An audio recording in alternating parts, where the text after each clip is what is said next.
Ahí parece que ya estamos bien. Hola, buenas tardes a todos y a todas. Es un gusto volver a encontrarnos con ustedes. Hoy día vamos a tratar, como comentábamos la semana pasada, un tema que es de gran relevancia para todos los órganos públicos, entre ellos las municipalidades, que es todo lo referido a transparencia. Ustedes saben que permanentemente los órganos públicos están siendo objeto de solicitudes de transparencia por parte de las personas que quieren conocer algún procedimiento, algún acto administrativo, algún antecedente, y en ese contexto, en muchas oportunidades, la administración, por diversas razones, se opone a la entrega de dicha información. En ese contexto se genera un juicio, digamos un procedimiento contencioso, y en virtud de que hay normas de la ley de transparencia que están llamadas a ser aplicadas en ese litigio, es que muchas personas, entre ellos las municipalidades, vienen al Tribunal Constitucional pidiendo que esas normas de la ley de transparencia sean declaradas inconstitucionales en relación al artículo 8 de la Constitución. Y para hablar de este tema, los voy a dejar con el ministro Manuel Núñez. Ustedes ya lo conocen, hemos estado con él en semanas anteriores. Solamente decirles que el profesor Núñez es doctor en Derecho y es profesor en la Pontificia Universidad Católica de Valparaíso y suplente de ministro del Tribunal Constitucional. Los dejo con el ministro Núñez. Muchas gracias, ministra Muñoz. Voy a compartir la pantalla para que podamos ver la presentación.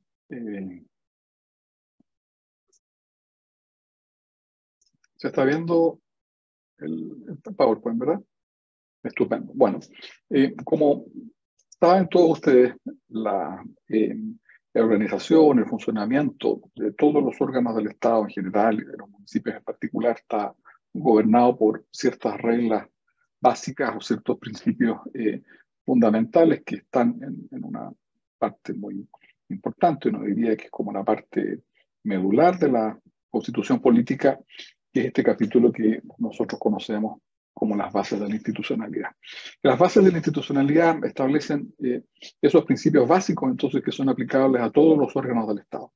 Todos los órganos del Estado y las municipalidades están obligados a cumplir con el principio de servicialidad, es decir, el deber de servicio de la persona humana, implica, entre otras cosas, la continuidad, como lo vimos en las sesiones anteriores, la protección también del presupuesto público para poder cumplir con esas funciones. Todos los órganos del Estado están sujetos al deber de respetar los derechos esenciales que emanan de la naturaleza humana, como dice el artículo 5. Todos los órganos del Estado están obligados a actuar en conformidad con el principio de legalidad, ajustándose a los principios relativos a la investidura de los integrantes, a la competencia de los órganos, a las normas de procedimiento, que es esa trilogía básica que forma parte de lo que los abogados llaman la regla de oro del derecho público chileno y que se complementa con otros principios del derecho administrativo, como la obligación de motivar, ¿no es cierto?, la prohibición de desviar el fin de los actos, etcétera, etcétera. Dentro de esos principios hay unos que están allí incardinados en el artículo 8 de la Constitución, que quizá ustedes no lo recuerdan, pero el artículo 8 entre el año 1989 y el año 2005 estuvo vacío. Había sido derogado con las reformas del año 89 y hasta el 2005 aparecía, digamos, como una especie de cajita ahí que estaba esperando un contenido que la reforma vino a remediar con la incorporación de dos principios fundamentales. Uno es el principio de probidad, que vincula a todo aquel que ejerce alguna función pública y al cual están obligados a dar estricto cumplimiento, estricto, pocos deberes para los cuales la Constitución utiliza este adjetivo, el cumplimiento de ser estricto. Y se aplica a todos los órganos y también, desde luego, a las municipalidades. El segundo principio es el de publicidad. Dice el artículo 8 de la Constitución que son públicos los actos las resoluciones, los actos y resoluciones de los órganos del Estado, sus fundamentos y los procedimientos. Y autoriza la ley para que establezca la reserva o el secreto de esos actos, de esas resoluciones o de esos fundamentos. Siempre y cuando, dice el artículo 8 de la Constitución, esa reserva, ese secreto se fundamente en el cumplimiento de las funciones, en el resguardo al debido cumplimiento de las funciones de ese órgano, a la seguridad de la nación, al interés nacional. O lo último, que es uno de los casos más frecuentes, el resguardo de los derechos de las personas. Esa es la estructura básica del principio de publicidad. Se aplica a todos los órganos del Estado y se predica respecto, y esto es importante porque una de las discusiones que hay en el Tribunal Constitucional son los objetos respecto a los cuales se predica la publicidad. El artículo 8 predica esa publicidad respecto a los actos, respecto de los actos y resoluciones, dice, es decir, esas declaraciones formales de voluntad, sus fundamentos y los procedimientos. Esos tres. La ley de transparencia, la 20.285, que desarrolla en esta parte el artículo 8, señala algo más o menos parecido, pero con algunos matices que les voy a comentar a continuación. Dice el artículo 5 que en virtud del principio de transparencia, son públicos, dice, respecto a los órganos de la administración del Estado, los actos y resoluciones, hasta ahí se transcribe lo que dice el artículo 8, sus fundamentos, y aquí vienen algunos añadidos que no están en el artículo 8 y que es parte de lo que explica por qué el tribunal tiene que resolver requerimientos de inaplicabilidad. Se dice que también son públicos los documentos que le sirven de sustento o complemento directo o esencial, y que además también que se dice que es pública toda información elaborada con el presupuesto del Estado y toda otra información que obre en poder de los órganos del Estado. O sea, a lo menos hay tres objetos de publicidad que están mencionados en el artículo 5 de la Ley de Transparencia y que no están directamente mencionados en el artículo 8, y eso, como lo vamos a ver, genera esta tensión de la que dan cuenta algunos requerimientos de inaplicabilidad entre lo que dice la Constitución y lo que dice la Ley de Transparencia. Vamos para atrás nuevamente. Entonces, hemos dicho que el principio de transparencia tiene su sustento en la Constitución, en el artículo 8, y como buen principio que tiene, como dicen los juristas, tiene dientes o tiene musculatura, ese principio va hermanado de un derecho, que es el derecho de acceso a la información pública. Ese derecho de acceso a la información pública tiene, desde la reforma del 2005, fundamento explícito en el artículo 8, ¿no es cierto? El artículo 8 declara que que los actos, que sus fundamentos, que sus procedimientos son públicos. Al declararlos públicos, nace entonces el derecho de la ciudadanía para poder conocerlos. Hasta antes del artículo 8 se entendía que el fundamento del derecho de acceso a la información pública estaba en el artículo 19, particularmente en el número 12, que reconoce el derecho de todas las personas a la libertad de expresión y de información. La libertad de expresión comprende el derecho a la información. El derecho a la información lo decía la antigua ley de abusos de publicidad, lo dice hoy día la ley 19.733 sobre que regula en parte este derecho fundamental, y también lo dicen los tratados internacionales. La libertad de información comprende el derecho de acceso a las fuentes de información. Y cuando esas fuentes de información son públicas, comprende el derecho de acceso a la información pública. Por lo tanto, desde el año 2005, entonces, que nadie discute que existe ese derecho y que ese derecho es un derecho fundamental, es un derecho constitucional. ¿Mm? Eh, de paso, esto implica que no todos los derechos están en el artículo 19 de la Constitución, y este es un ejemplo entonces de un derecho que va a tener su sustento fuera del capítulo que tradicionalmente se ha entendido como el reservorio o el depósito fundamental de los derechos en nuestro diseño constitucional. Eh, la transparencia se construye sobre dos grandes pilares. Uno es la transparencia activa, que es, digamos, el deber que tienen los órganos del Estado de tener sus sitios web,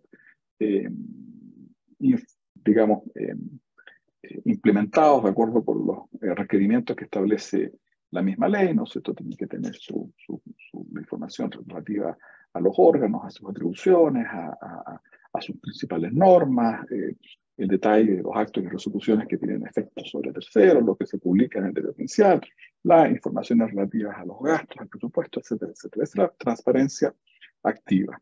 En cambio, el segundo pilar, que es de la transparencia pasiva, se construye sobre la base del ejercicio del derecho a acceso a la información a través de su instrumento o vehículo, que es la solicitud de acceso a la información. Para lo cual, y eso lo saben bien todos ustedes, los órganos del Estado deben contar en sus páginas web con estos banners, ¿no es cierto?, que le permite al interesado a través de las mismas páginas ingresar una solicitud de acceso a la información.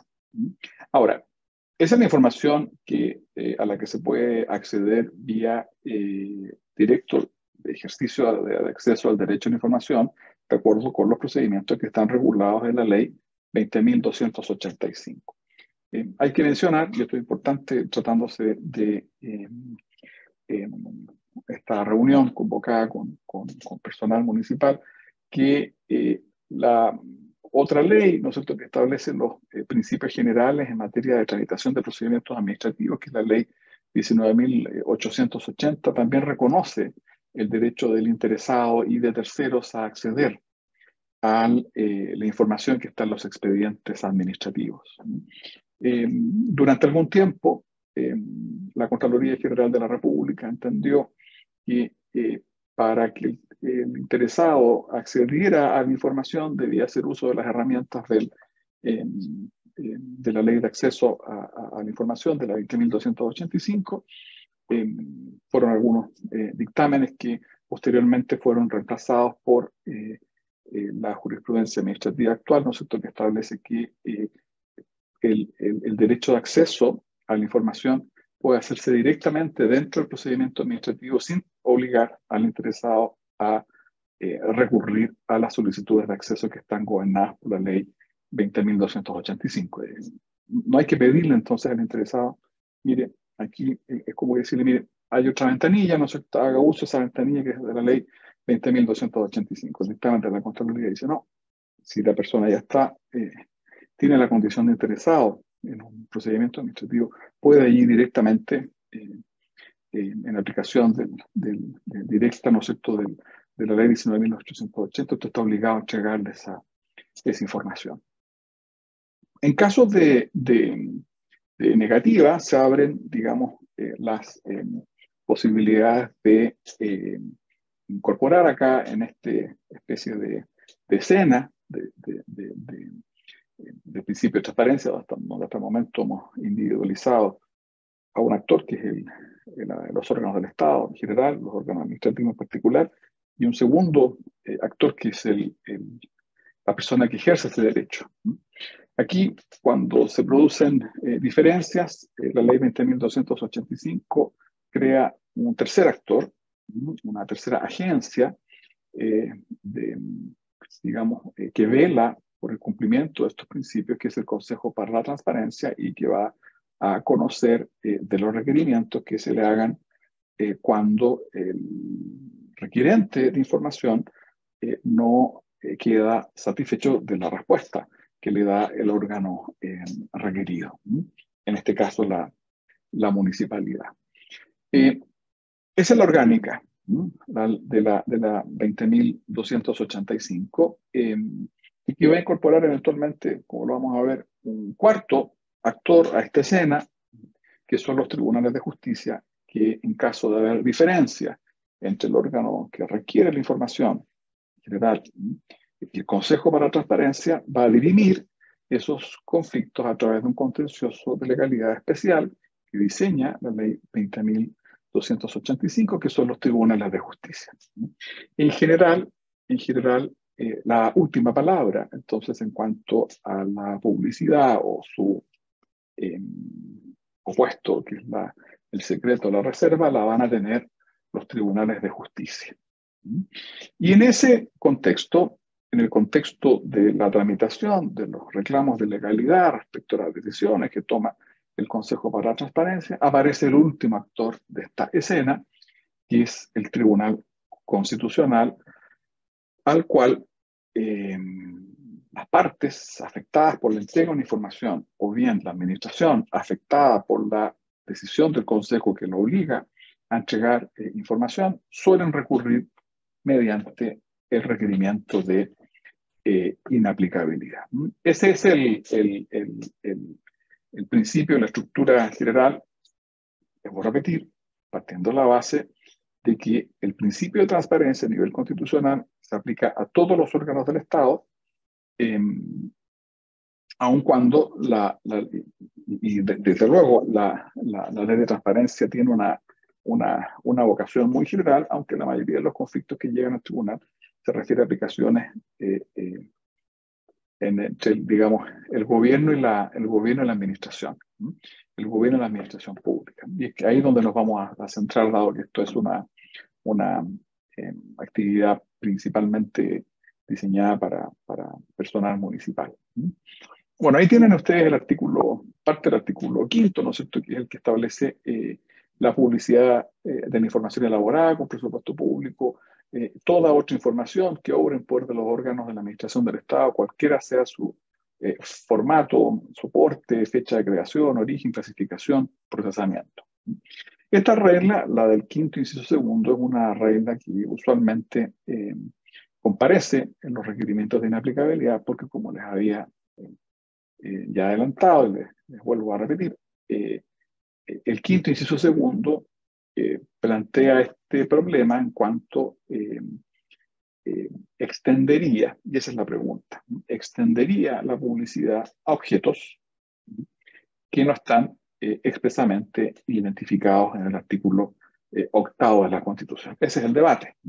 Como siempre, aquí hay más de una respuesta para la misma pregunta, y hay 100 votos de mayoría, hay votos de minoría en cuanto a la posibilidad o imposibilidad del legislador de extender la publicidad más allá del límite o de los contornos que están definidos en el artículo 8º. Aquí es importante que tengamos claras, ¿no es cierto?, entonces, el fundamento, el principio de publicidad, sus 12 herramientas de actuación, la activa, la pasiva, esta última como respuesta o sistema que se instituye a partir del ejercicio del derecho de acceso a la información pública, que está definido en el artículo 10 de la Ley de Transparencia, como el derecho que tiene toda persona de solicitar y recibir información de cualquier órgano de la administración en la forma y condiciones que establezca la ley. Por cierto, yo no lo mencioné, ¿no es cierto?, pero el derecho de acceso a la información definido en el artículo 10, como ustedes lo pueden advertir, se dirige especialmente, se dirige a la administración del Estado. Pero eso no quiere decir que al estar esta definición referida a la administración, no existe ese derecho de acceso a la información tratándose de otros órganos de la administración del Estado que tienen sus regulaciones particulares, como los tribunales de justicia, el Congreso Nacional. Si ustedes miran las páginas web, las institucionales del Senado, la Cámara, podrán ver ahí sus propios instrumentos que tienen para acceder a la información y su propia orgánica, además, que resuelve digamos, de las negativas de acceso a la información, que comprende, de acuerdo con el artículo 10 y en concordancia con el quinto que acabamos de recordar, el acceso a la información, dice el artículo 10, comprende el derecho a acceder a las informaciones contenidas en los actos, las resoluciones, los expedientes, los contratos, los acuerdos, así como toda la información elaborada con presupuesto público. Aquí, como se pueden dar cuenta ustedes, empiezan a crecer estos objetos del derecho de acceso a la información, y es donde se empiezan a evidenciar las posibilidades o las tensiones a las que yo me refería hace unos minutos atrás, los conflictos en definitiva que terminan por llevar a las partes a pedir o exigir, ¿no es cierto?, que no se entreguen, por ejemplo, contratos en materia de... los particulares a veces cuando solicitan permisos, cuando solicitan concesiones, autorizaciones de administración, entregan mucha documentación. Entonces la pregunta es, bueno, yo para que me den este permiso y al haber entregado esta información, necesariamente esa información es pública. Y ahí viene el debate, ¿no es cierto? Algunos dicen que sí, aplicando la regla del 10, otros dicen que no, porque habrían otros derechos comprometidos. Hay quienes sostienen que se pueden, en el caso de los contratos, hay limitaciones derivadas de las leyes de propiedad industrial, no sé, de las leyes de libre competencia, porque se permitiría el acceso a veces información que es descalificada, reservada, en fin, y que genera incluso competencias leales. Hay todo un mundo, ¿no es cierto?, de cuestiones y preguntas que se abren frente a este expediente tan específico que conoce de manera tan recurrente nuestro Tribunal Constitucional. La ley define una serie de principios de acuerdo con los cuales se articula la transparencia y añade una presunción, ¿no es cierto?, en cuanto a que toda la información que esté en poder de los órganos de la administración se presume que es pública. O sea, la regla general es la publicidad, se presume que es público, a menos que esté sujeto a las excepciones señaladas en la ley y que estén a su vez validadas por la Constitución. Y esa es la pregunta que tiene que resolver habitualmente el tribunal, hasta dónde, ¿no es cierto?, la aplicación de estas normas genera efectos que contradigan o el artículo 8, la parte que define los objetos de la publicidad, o el artículo, generalmente el artículo 19, en lo que constituye esa lista de derechos que pueden ser afectados con la entrega de los derechos, o bien en algunos casos, como lo vamos a ver, con la denegación de algunos recursos para defender la posición de la administración cuando la administración se niega a entregar la información. Todo esto, ¿cómo llega al tribunal? Bueno, a través de los requerimientos de inaplicabilidad, que como ya lo hemos visto numerosas veces, nunca está de más recordarlo, perdón, es un instrumento que está en manos de las partes de una gestión judicial que está pendiente para acceder al Tribunal Constitucional requiriendo de la declaración de inaplicabilidad, es decir, la declaración afirmativa en cuanto a que un precepto legal decisivo para la resolución de la gestión produce o puede producir un efecto contrario a la Constitución, un efecto contrario a la Constitución. En términos de la legislación que estamos comentando, entonces, la cuestión en esa especie como de arquitectura general, la cuestión va a determinar cuándo el artículo 5 de la ley de procedimiento, de la ley de transparencia, el artículo 1 de la ley de transparencia, el artículo 28, como vamos a ver, en una gestión judicial concreta, vulnera los derechos del requirente. Los derechos del requirente o bien esta regla general que está en el artículo 8 de la Constitución. Eso normalmente es el efecto contrario a la Constitución que las partes pretenden demostrar al tribunal y que el tribunal tiene como cuestión de derecho que, resolver. Yo, a continuación, voy a terminar esta exposición con algunos de los ejemplos que suelen llegar al tribunal. En materia recursos, un tema que es bien interesante, es el que se presenta con relación a una norma que está en el artículo 28 de la ley de transparencia. Y la pregunta es, bueno, yo le dije recién, ¿quién tiene la última palabra en cuanto a la información que es reservada? En general son los tribunales de justicia, ¿no? En general son los tribunales de justicia. Pero hay una regla en el artículo 28 de la ley de transparencia que se pronuncia respecto de los efectos que produce la decisión del Consejo para la Transparencia cuando él ordena la entrega de la información basado no en cualquier causal, sino en una causal bien específica que permite la denegación de la entrega de la información. Una de las causales que está autorizada por la Constitución para que el órgano deniegue la entrega de la información es el caso en que la solicitud de acceso a la información que está siendo requerida, cuando la entrega, dice la ley, de esa información afecta el debido cumplimiento de las funciones del órgano. Entonces, cuando esa es la causal, y la ley pone algunos ejemplos de cuáles son los casos en los cuales se afecta la función, no es una lista taxativa, dice la ley, cuando es en el caso número 1, cuando es en desmedro de la investigación de un delito, cuando se trate de deliberaciones previas, ¿no es cierto?, a medidas de carácter,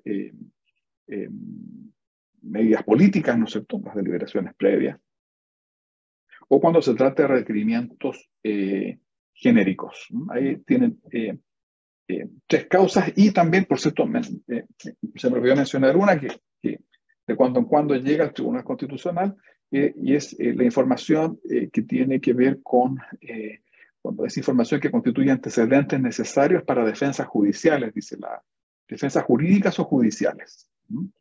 Defensas jurídicas o judiciales.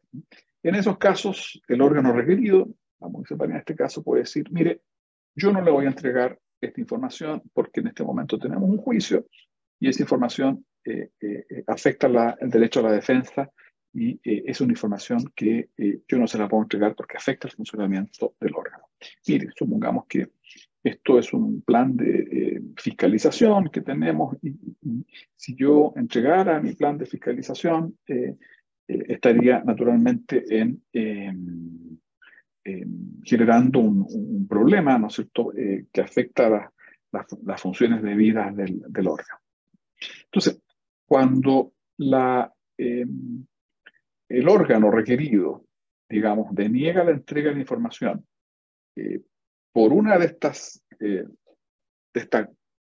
por una de las razones mencionadas en función de esta causal, del 1, del 21, que es esta causal genérica de afectación al debido funcionamiento del órgano, siempre se puede pedir la intervención del Consejo para la Transparencia y dice el 28 que los órganos del Estado no pueden reclamar judicialmente, no pueden reclamar ante las Cortes de Apelaciones en aquellos casos en que el Consejo hubiese otorgado acceso a la información si la denegación se hubiese fundado en la causal del número 1 del 21.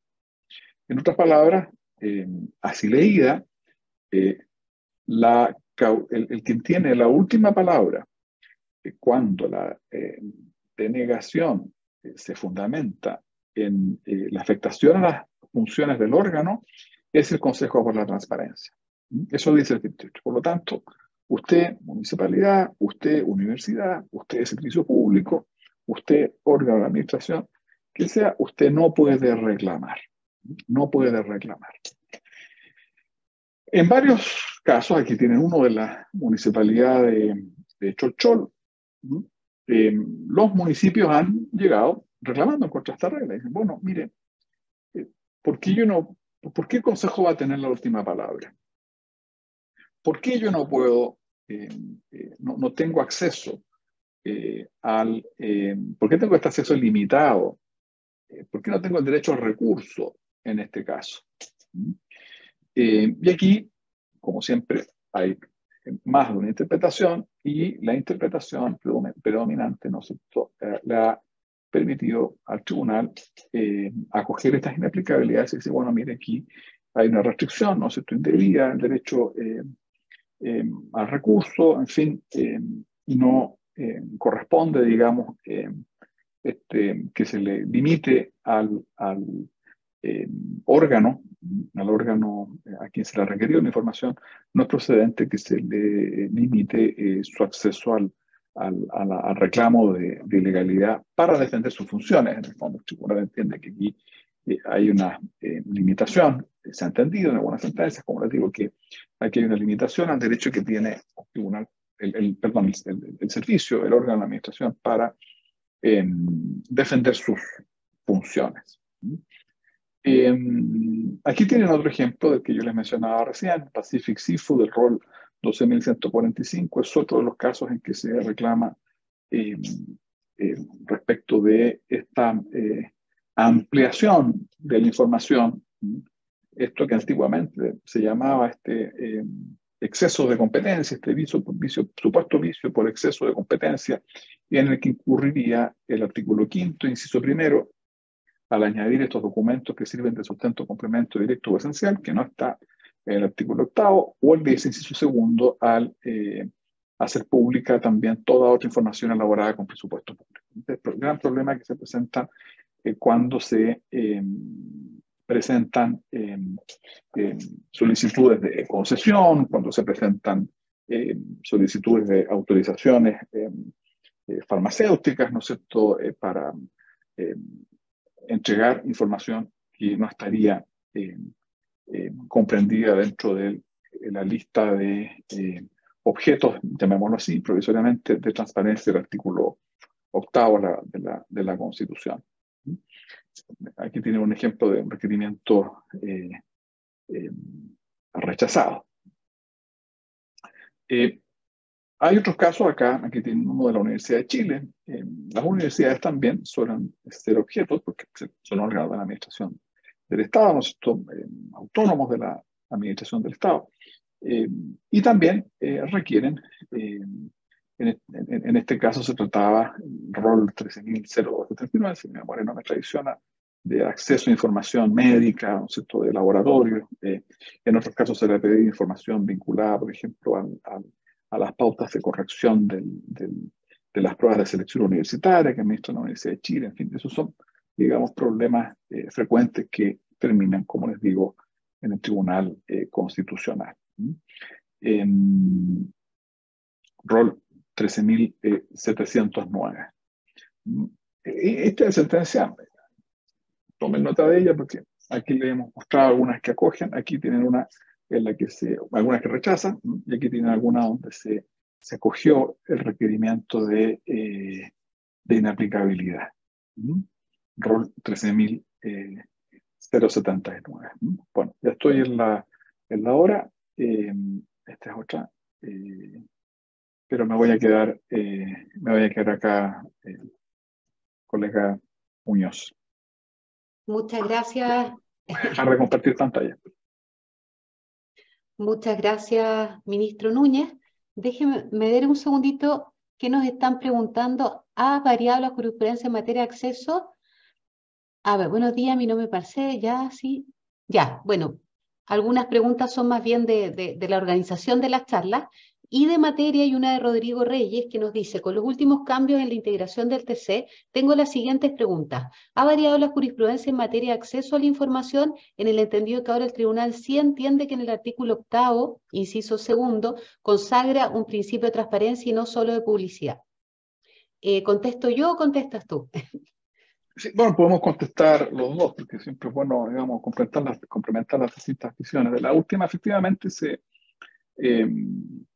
se discutía, ¿no es cierto?, si la Constitución había reconocido junto con la publicidad también un principio de transparencia. Yo creo que en los últimos meses, quizá en el último año, se ha ido abriendo espacio, ¿no es cierto?, a este reconocimiento del principio de transparencia.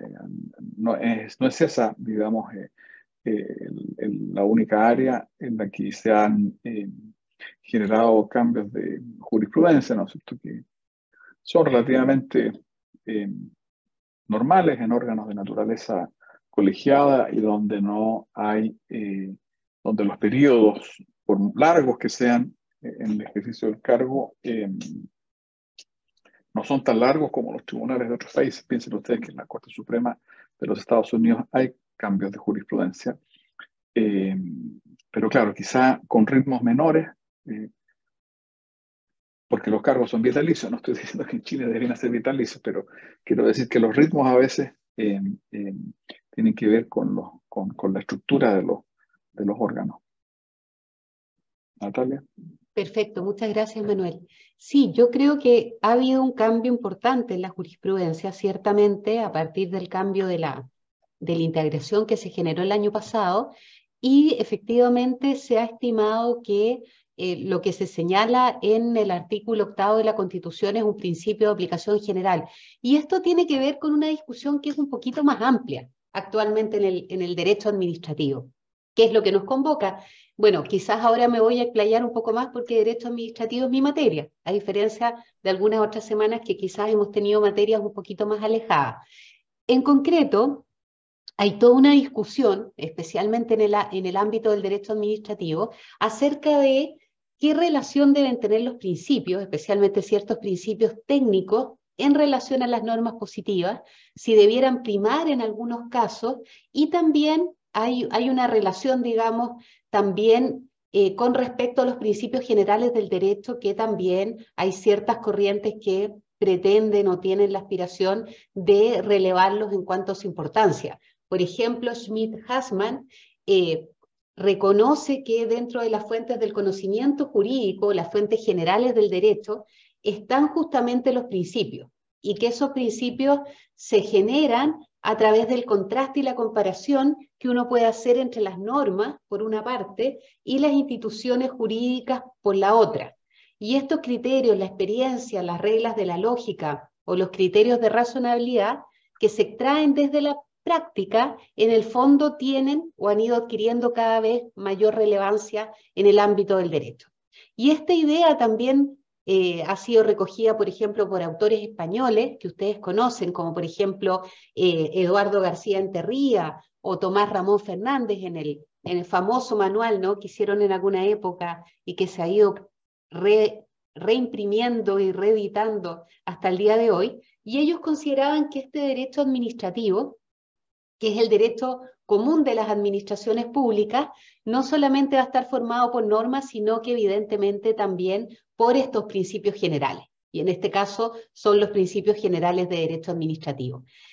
Y que esos principios permiten ciertamente articular, interpretar y también complementar estas normas. Ahora, estos principios, en el caso nuestro, como bien destacaba el ministro Núñez, son desde hace tiempo, desde antaño, que vienen a estar reconocidos una serie de principios, los más tradicionales como el control, la justiciabilidad, la juridicidad o legalidad, que son los principios conformadores del derecho público, se han venido a ir complementando por principios que han estado reconocidos en la ley de base, la ley 18.575, que tiene texto refundido en el DFL1, por ejemplo, o la ley 19.880 de procedimiento administrativo, incorporó en el ámbito legal una serie de principios.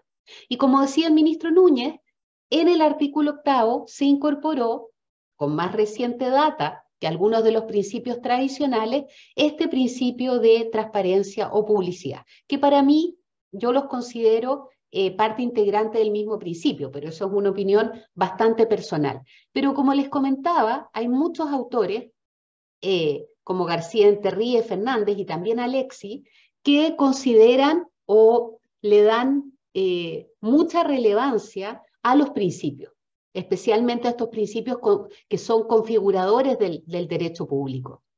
Alexi, por ejemplo, considera que estos principios son vinculantes y que se van a relacionar a ciertos mandatos de optimización al generarse la aplicación imperativa de las normas.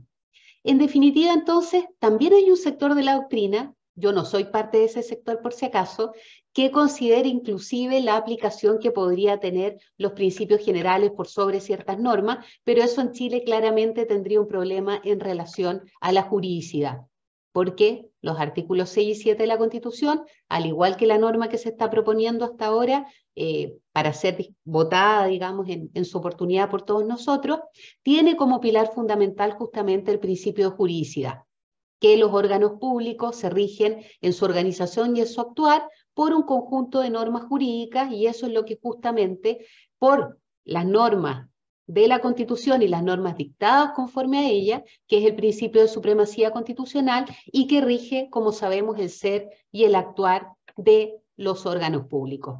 Pero eso no impide dejar de valorar, digamos, especialmente la obra de García Enterría y de Tomás Ramón Fernández, en cuanto, digamos, a considerar la relevancia que tienen los principios, especialmente los principios de derecho público y derecho administrativo, en el desarrollo de estas instituciones, en el avance que se da en la vía jurídica, y también, por supuesto, que se toma también o que se deriva también del avance o del desarrollo que va teniendo la jurisprudencia y la doctrina. Y en ese sentido también resulta interesante, justamente a propósito de estas causas, y como les comentaba el ministro Núñez, en algunas de estas sentencias, se ve claramente, digamos, la importancia que se le va a dar a este principio. Y un poco también se releva la importancia que tienen los principios en el ámbito del derecho público. Voy a compartirles un PPT. Espérenme, denme 30 segundos. Denme 30 segundos y vuelvo. Hay una pregunta también en el chat. Espérenme. Sí, mientras abres Sí. el PowerPoint, a la persona que preguntó, yo creo que la sentencia, yo recomendaría que viera la 13.170, que es una sentencia que creo recordar se rechazó por empate de votos. Creo recordar. Allí se puede ver dentro del voto de mayoría la referencia a un principio de transparencia o apertura. Un principio de transparencia o apertura. Y en el voto disidente, esa misma sentencia, es interesante ver ahí, claro, cómo se ve en este caso, el voto de los ministros Letelier, Vázquez y Fernández, ¿no es cierto?, donde se recupera esta tesis, ¿no es cierto?, de la ausencia de un principio de transparencia a diferencia del principio de publicidad. Yo creo que es interesante la 13.170 para ver esta evolución que ha ido teniendo la jurisprudencia del tribunal. Creo que es un buen ejercicio. 13.170. Perfecto, muchas gracias, ministro Núñez. Bueno, esto es un poquito, vamos a hacer un repaso y alguna quizá ampliación de algunos de los tópicos que trató el ministro Núñez. Vemos que en general son empresas privadas, más que organismos públicos, los que se oponen a la entrega de la información. Tenemos, por ejemplo, hay toda una línea jurisprudencial que se relaciona, por ejemplo, con aquellas solicitudes que se hacen a Cernapesca a propósito de la actividad salmonera, por ejemplo, por parte de ONGs o incluso también por parte de otras empresas salmoneras, a efectos, digamos, de conocer información que obra en poder de los organismos públicos. Hay requerimientos, como decía también el ministro Núñez, que se refieren a las universidades públicas, que también quedan obligadas en virtud del principio de transparencia y en virtud de las normas dispuestas en la ley 20.285. Hay un problema con la universidad, para que ustedes más o menos lo consideren, porque también podría pasar algo comparable, digamos, a alguna situación en alguna municipalidad. Se piden muchas veces documentos o información que no se refiere a la actividad universitaria en la que podríamos pensar en primer lugar o prima facie, sino que se refiere, por ejemplo, a la información que obra en poder de instituciones de investigación que están asociadas a la Universidad de Chile, o los hospitales que están asociados a la Universidad de Chile. Y ahí se genera ciertamente diversos tópicos, ¿no? El tema de la información sensible por una parte, el tema por otra de la información reservada y el tema también que se relaciona con la posible competencia o conocimiento de documentos que podrían afectar la competencia que pueda tener un órgano o un ente o una empresa dentro del mercado. Y ahí tenemos, como comentaba el ministro Núñez, la gran regla en la Constitución que nos dice que son públicos los actos y resoluciones de los órganos del Estado, así como sus fundamentos y los procedimientos que utilicen. Y justamente, recalcando la idea que ya expresó el ministro, es muy importante que ustedes tengan presente que cuando uno hace, digamos, un control de constitucionalidad y presenta un requerimiento de inaplicabilidad por inconstitucionalidad, lo que hace es comparar la norma legal a las normas constitucionales y decir o explicitar dónde se daría esta inconstitucionalidad o esta falta de respeto al principio de primacía constitucional, señalando que esta norma legal es contraria a la Constitución por la razón que estimemos pertinente. Generalmente, como hemos conversado en charlas anteriores, estas razones van a ser que vulnera el principio de igualdad, por ejemplo, el principio de proporcionalidad, entre otros argumentos que se vierten o que se expresan por parte de los recurrentes por regla general.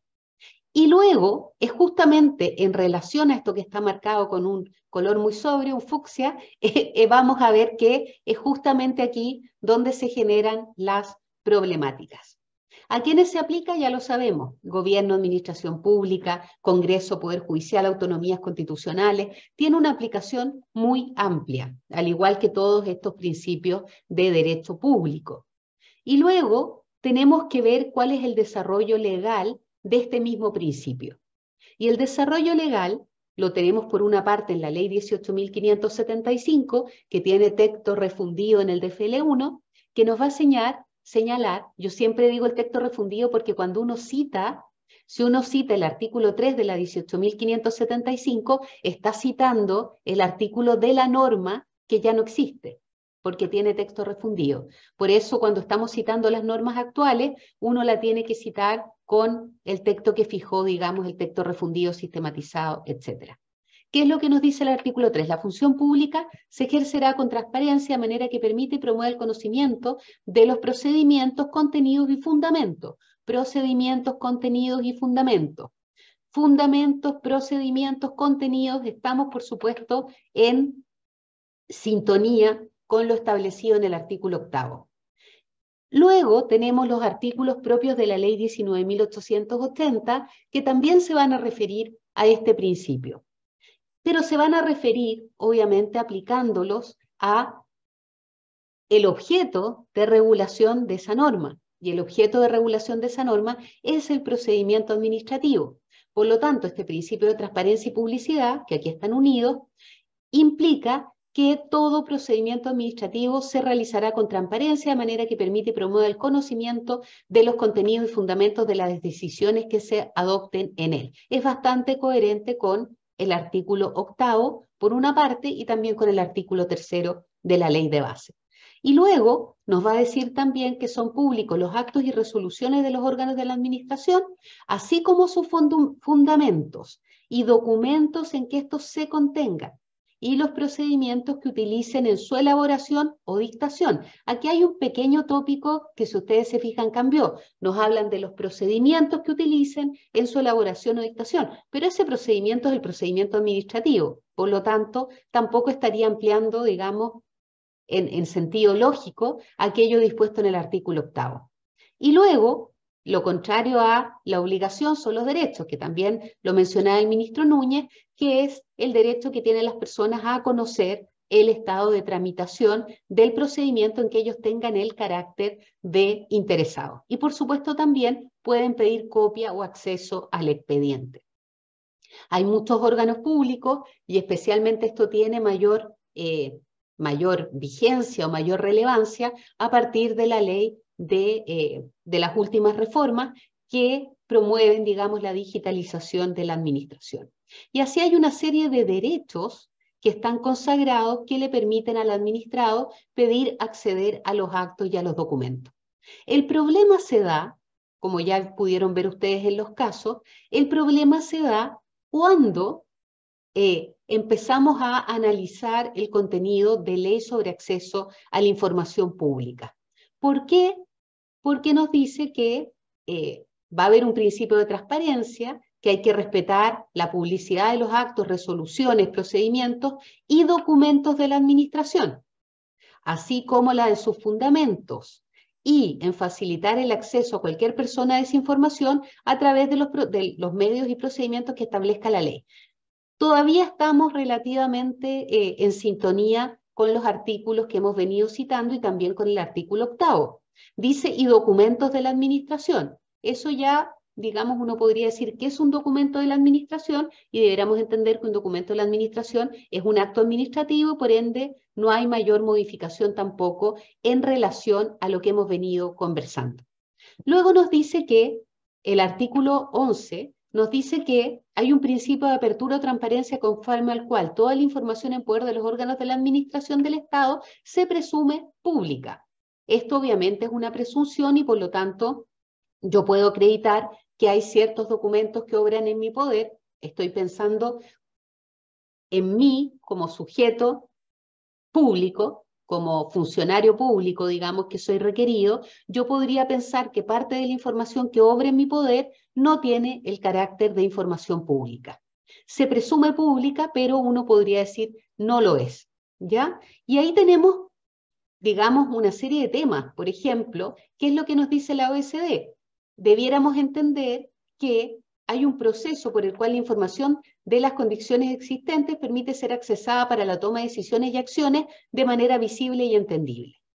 Luego, aquí viene la problemática que ya hemos venido viendo, pero que la vamos a repasar para que tengan muy claro, digamos, cuál es el punto de discusión en esta materia.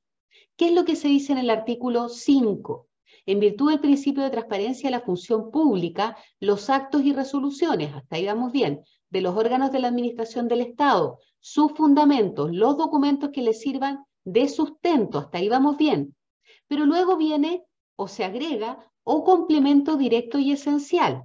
Podemos entender que son documentos de origen, que tienen su origen en la administración pública y que les sirven de complemento directo y esencial, con lo cual estoy de acuerdo nuevamente en que los consideremos como documentos públicos. Y los procedimientos que se utilicen para su dictación son públicos. Hasta ahí vamos bien, pero ha habido cuestionamiento a propósito de esta expresión complemento directo y esencial. El problema, en realidad, está dado por que hay muchos órganos públicos que en sus procedimientos, por ejemplo, en los procedimientos de fiscalización, ustedes ya lo hemos comentado antes, a mí me tocó trabajar en la Superintendencia de Valores y Seguros, actual Comisión para el Mercado Financiero. En los procedimientos de fiscalización de los órganos públicos, ustedes también tienen algunas atribuciones en ese tipo de materias, digamos, puede recabarse documentación que tiene su origen, evidentemente, no en la administración, sino que en los entes privados. Por ejemplo, dentro de las competencias de la Superintendencia de Valores y Seguros, en muchas, actual CMF, en muchas oportunidades, las empresas mandaban o mandan una serie de documentos, información de su origen, o sea, información que es de ellos, documentos que son de ellos, que tienen su fuente en la labor de esa propia empresa y que se entregan a la administración, a veces en procedimientos de fiscalización, también por supuesto en procedimientos sancionadores. Y producto de esos procedimientos se puede dictar, por ejemplo, una resolución y ahí es donde viene la problemática en que se podría pedir acceso a esa documentación diciendo que ella le sirve de fundamento, de sustento o de complemento directo y esencial a un acto administrativo.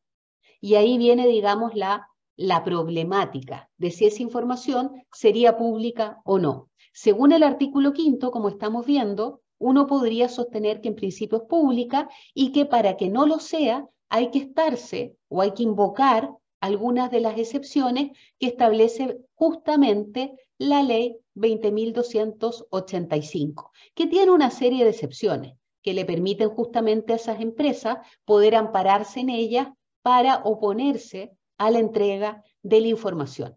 Pero luego vemos que hay otros principios, esto tiene a propósito relación directa con lo que hablábamos al inicio de esta intervención, que hay un principio de máxima divulgación. Esto sería un principio, digamos, a propósito, un principio relacionado a su vez con el principio de transparencia y publicidad, de acuerdo al que los órganos de la administración del Estado deben proporcionar información en términos lo más amplio posible, solamente excluyendo aquellos que estén dentro de las excepciones. Les comento que el ministro Núñez se tenía que retirar a las 4 en punto porque tiene otro compromiso y por ello, digamos, nos había comentado que tenía que irse justamente a las 4 en punto.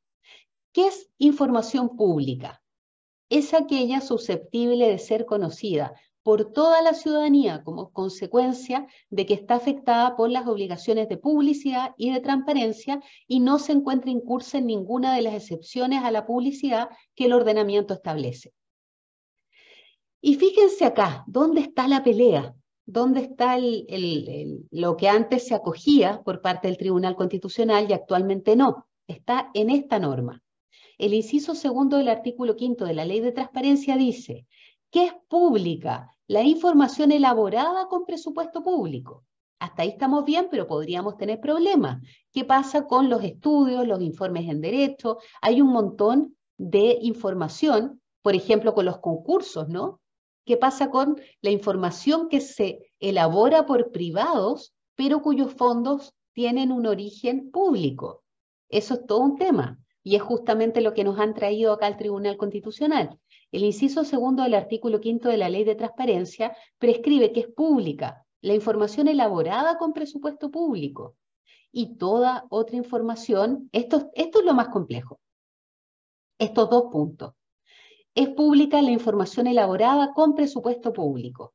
Ahí tenemos que entrar a discutir millones de casos que en la práctica se podrían dar respecto a documentos que se elaboran con presupuesto público. Y segundo, y esto también es el objeto de litigio, especialmente por parte de estas empresas de las que hemos venido hablando, como por ejemplo la Salmonera, nos dice que es público toda otra información que obre en poder de los órganos de la administración. Toda otra información, no distingue la fuente, no distingue porque entendemos que es una hipótesis distinta a la primera. La primera dice, todo aquello que se elabora con presupuesto público. Entonces deberíamos entender que esta otra hipótesis se refiere incluso a documentación que no se elabora con presupuesto público, que emana de privado y que tiene su financiación también en el sector privado. Y nos dice que toda otra información que obre en poder de los órganos de la administración, cualquiera sea su formato, soporte, fecha de creación, origen, deberíamos entender entonces que puede ser origen privado, público, etc.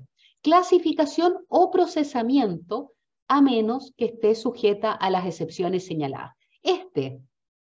Estas dos frases, con presupuesto público y cualquiera sea, y cualquier otra información que obre en poder de los órganos de la administración, aquí es donde está el litigio, o digamos los requerimientos de inaplicabilidad, mayoritariamente, en esta norma. ¿De acuerdo? Y por otra parte, la otra norma impugnada, que ya también la comentaba el ministro Núñez, nos dice, hay un inciso segundo del artículo 10, que nos dice que hay un derecho a las personas a la información y que este comprende las informaciones contenidas en actos, resoluciones, actas, expedientes, contratos y acuerdos, así como a toda información elaborada con presupuesto público, cualquiera sea el formato o soporte en que se contenga. Por lo tanto, aquí, como les decía, es donde está principalmente amparada o radicado los conflictos de constitucionalidad. Y luego tenemos otro tema relevante para ustedes, ¿no? Es lo que pasó recién con el caso, por ejemplo, de Loncón en relación a la USACH, a propósito de esto mismo, digamos. ¿Qué pasa cuando hay información pública pero se pueden afectar datos personales? Hay mucha información que obra en poder de la administración, por ejemplo, información de salud, información de situación socioeconómica y millones de antecedentes que podrían afectar justamente otro rango o otro gran conjunto de normas que son aquellas que se refieren a los datos personales. Y se dice que aun cuando sea el organismo del Estado el que haya generado o recogido el dato personal con recursos públicos, la titularidad del dato personal pertenece a la persona natural a la que se refieren los datos. Y así lo dispone precisamente la ley 19.628. Entonces, fíjense ustedes, haciendo un resumen de la normativa, porque los casos ya los vieron con el ministro Núñez, el artículo 1 de la Ley de Transparencia regula el principio de transparencia de la función pública, el derecho de acceso a la información de los órganos de la administración del Estado, los procedimientos para el ejercicio del derecho y para su amparo, y las excepciones a la publicidad de la información. Y sabemos que esto obra a través del portal de transparencia. Y sabemos también que esta ley se aplica a los órganos que se estiman que son función pública. Yo acá tengo una visión muy particular, pero todavía no me ha tocado ningún caso en que la pueda poner en práctica, y para mí es muy relevante esta última frase, que dice que es público, en verdad se aplica esta ley, respecto de los órganos y servicios públicos creados para el cumplimiento de la función administrativa. Y ahí tengo mis dudas respecto a las universidades, porque las universidades, bueno, en realidad no voy a hablar de más, porque puedo estar adelantando juicio, pero en realidad este tema es interesante, el tema de la función administrativa, ¿ya? ¿Qué es función administrativa? ¿Qué órganos uno puede entender que se crean para la función administrativa? Y tenemos la transparencia pasiva, que ya sabemos, ¿no? Todos nosotros estamos sujetos, estoy hablando en mi calidad de profesora, digamos, estamos sujetos a este principio de transparencia. También sabemos que la transparencia pasiva implica que el requirente, que quien está solicitando la información, se identifique con una serie de antecedentes a través de este mecanismo informático. Sabemos también que el organismo tiene 20 días para contestar y puede prorrogarse ese plazo por 10 días hábiles. Generalmente dentro de este plazo es que uno también comunica o debe comunicar a los posibles interesados o afectados con la publicidad de los documentos para efectos de que ellos eventualmente también puedan ejercer su derecho a oponerse en su caso. Y luego esto tiene mucha relación con un tema muy relevante en la actualidad, que es el tema del gobierno abierto. Hay muchas municipalidades que han implementado esta política de gobierno abierto, que tiene una serie de desafíos. Uno de ellos se relaciona justamente con la transparencia y la publicidad, otro con la participación, entre otros elementos que la integran.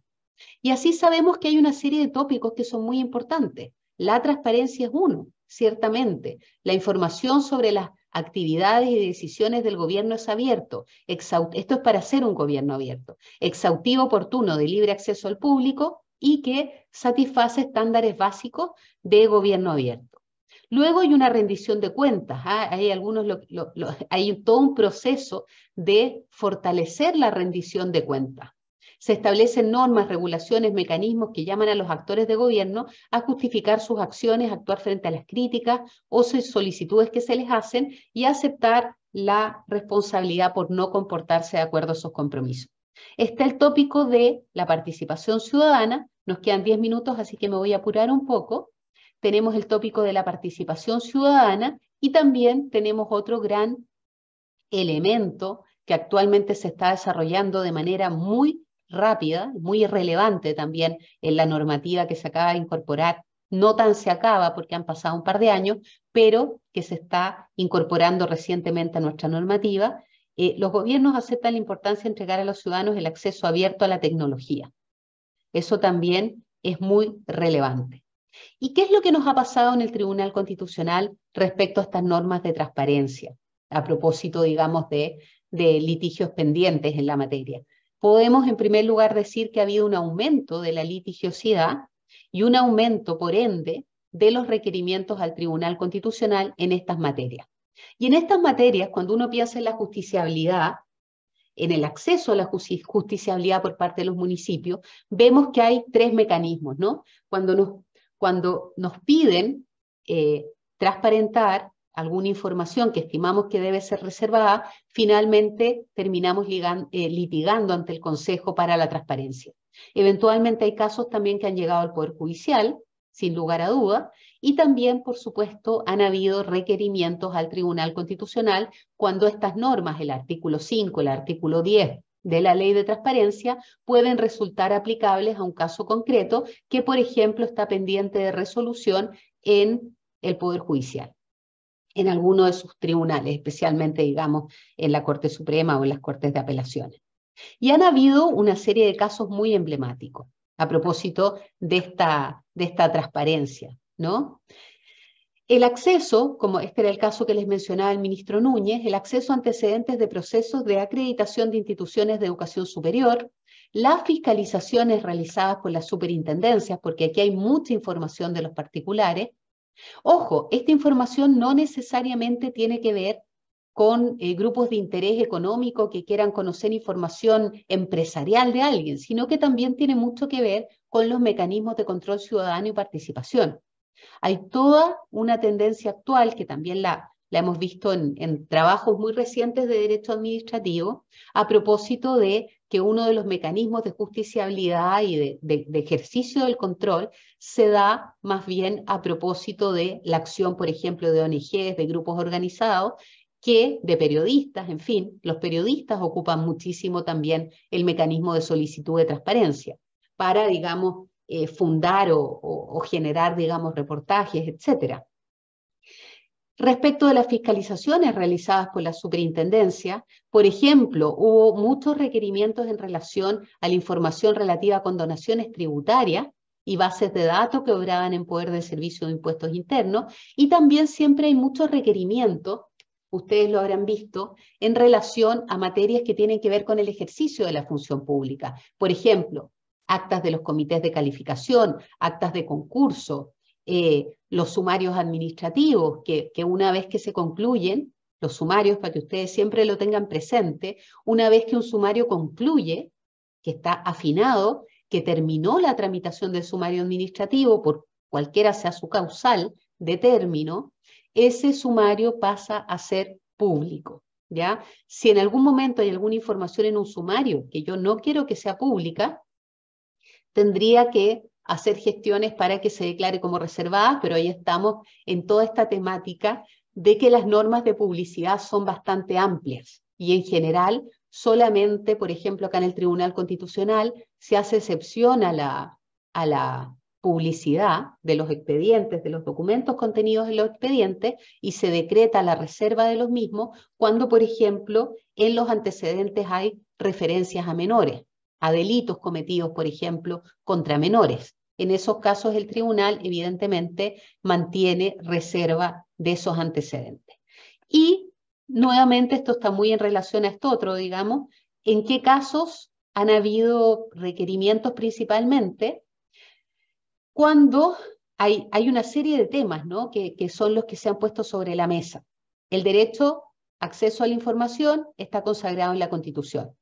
Este derecho de acceso podría limitar y limitarse por otras garantías que también tienen rango constitucional, como por ejemplo la vida privada, el honor, etc. Y también, por supuesto,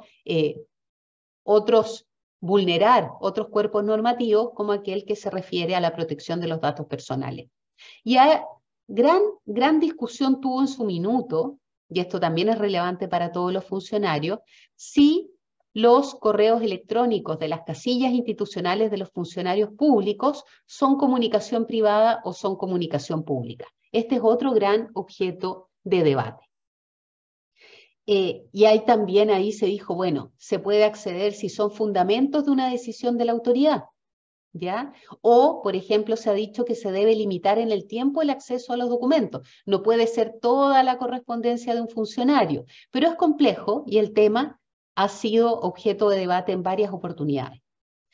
También, ¿qué pasa con los documentos que yo presento a un concurso que se desarrolla, por ejemplo, en la alta dirección pública? ¿Qué pasa, por ejemplo, con los exámenes psicológicos de esos procesos de concurso público? Entre otros muchos problemas o temas que han surgido a propósito de los concursos. ¿Qué pasa con la información elaborada por privados y que está en poder de la administración y que sirve de fundamento sustento a una resolución administrativa? ¿Qué pasa con el principio de la divisibilidad? Hay muchas veces que el órgano dice, te voy a entregar una parte de la información, pero otra no, porque estimo que esto se puede dividir.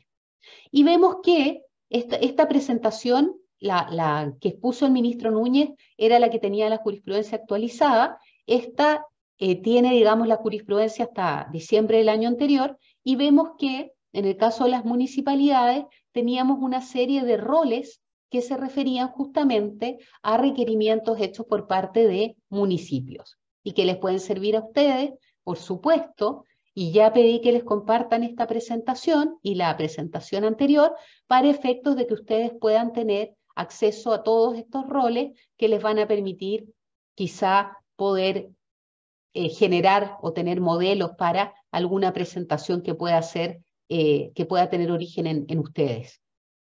Y ya sabemos cuáles son los temas por los que han recurrido las municipalidades. Solicitan declarar inaplicable por inconstitucional la norma que impide interponer el reclamo de ilegalidad si la municipalidad ha denegado información por considerar que su publicidad, comunicación o conocimiento afecta el debido cumplimiento de las funciones del órgano requerido, afecta el cumplimiento de las funciones del municipio. Y luego, otro tópico, es que han solicitado declarar inaplicable por inconstitucional la norma que amplía la publicidad de la información a supuestos no incluidos en el artículo 8. Nuevamente, son los tópicos contenidos en el artículo 5 y en el artículo 10. Bueno, esto es un poquito la misma idea, así que déjenme terminar de compartir para poder cerrar esta charla. Bueno, les agradezco a todos que nos hayan acompañado en esta tarde. La próxima semana, el próximo miércoles, es feriado, por lo tanto, nos encontraríamos nuevamente el miércoles 28, en que vamos a revisar otro tema que es muy importante para las municipalidades y para todos los órganos públicos en general, y que se refiere a las normas laborales, a las normas estatutarias. La verdad es que a la charla le pusimos normas laborales, pero voy a tratar de que sea un poquito más amplio y sean normas laborales y normas estatutarias que han sido impugnadas ante el Tribunal Constitucional. Bueno, les agradezco mucho nuevamente su participación. Buenas tardes para todos y todas.